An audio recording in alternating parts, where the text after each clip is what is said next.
শিক্ষার কর্মকর্তা যারা আছেন সবার আমি দৃষ্টি আকর্ষণ করছি,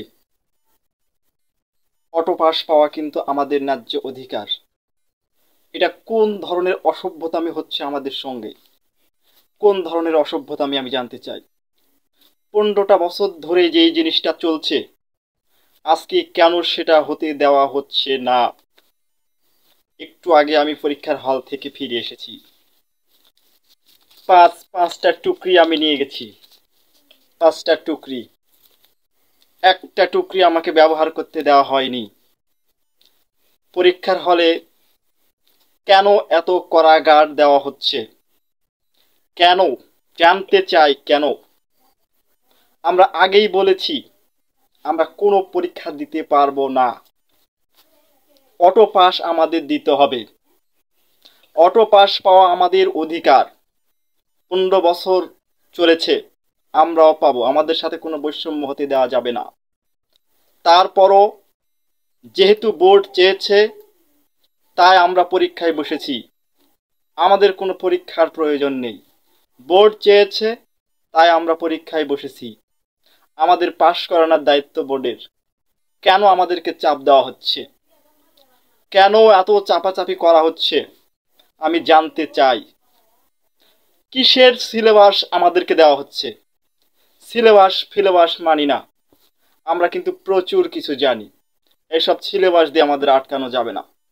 আমাদের খাতা দেওয়া হবে, কলম দেওয়া হবে, যা ইচ্ছা আমরা তাই লিখব। আমরা প্রচুর কিছু লিখতে জানি। ওইসব সংকীর্ণ আজে বাজে সিলেবাস দিয়ে আমাদেরকে মূল্যায়ন করার কোনো এখতিয়ার বোর্ডের নেই। আমরা আমাদের মতো করে মূল্যায়িত হব। আমরা আন্দোলন করেছি, আমরা জানি কি করে টিকে থাকতে হয়। এই সকল পরীক্ষা মরীক্ষা আমাদেরকে দিয়ে আটকানো যাবে না।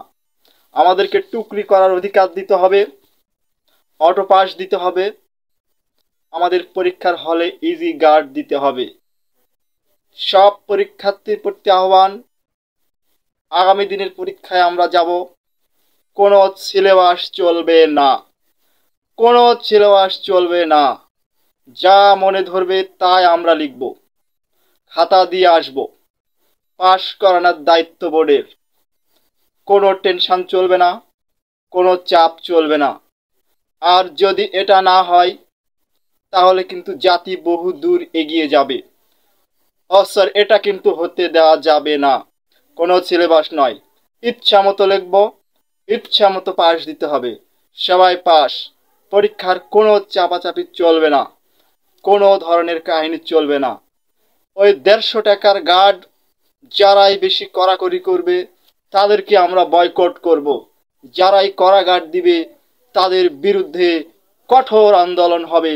আগামী দিনে সিলেবাসের গোষ্ঠী আমরা উদ্ধার করে দিব ইনশাল্লাহ। জয় বাংলা।